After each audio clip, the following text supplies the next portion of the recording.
নেটে ব্যাটে বলে ঠিকঠাক সংযোগ করতে না পেরে একটু উদ্বিগ্নই লাগলো লিটন দাসকে। ব্যাট হাতে সময়টা মোটেও ভালো যাচ্ছে না।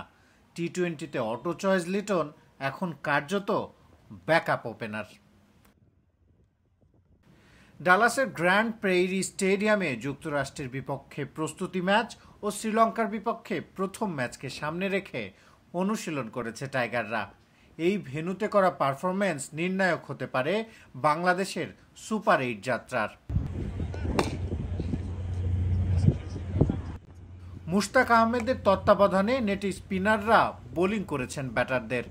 ব্যাটিং ঝালিয়ে নিতে লিটন দাস সাহায্য নিয়েছেন থ্রোয়ারের। সেই থ্রোয়ারের ভূমিকা পালন করেছেন দলীয় ম্যানেজার নাফিস ইকবালও।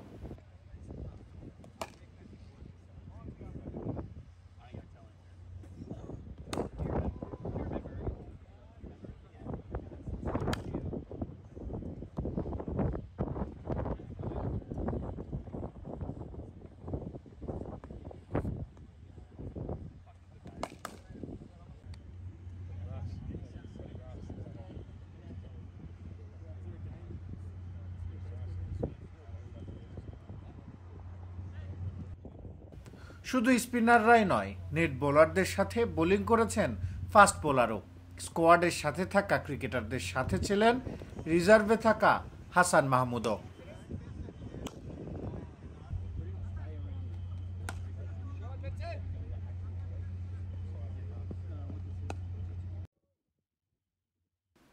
লিটনের মতো ফর্মে নেই অধিনায়ক নাজমুল হোসেন শান্তও।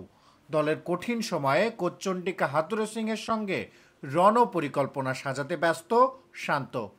তবে যিনি ফর্মে আছেন সেই তাওহিদ হৃদয়ের ব্যাটের দিকে তাকিয়ে থাকবে গোটা দেশ।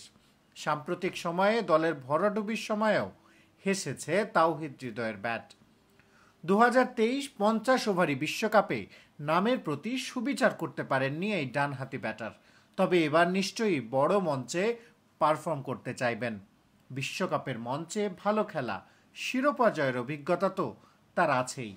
তাওহিদ হৃদয়দের হাত ধরেই যে অনূর্ধ্ব-19 বিশ্বকাপ জিতেছিল বাংলাদেশ। শিহাব হাসান খান, ক্রিকেট 97।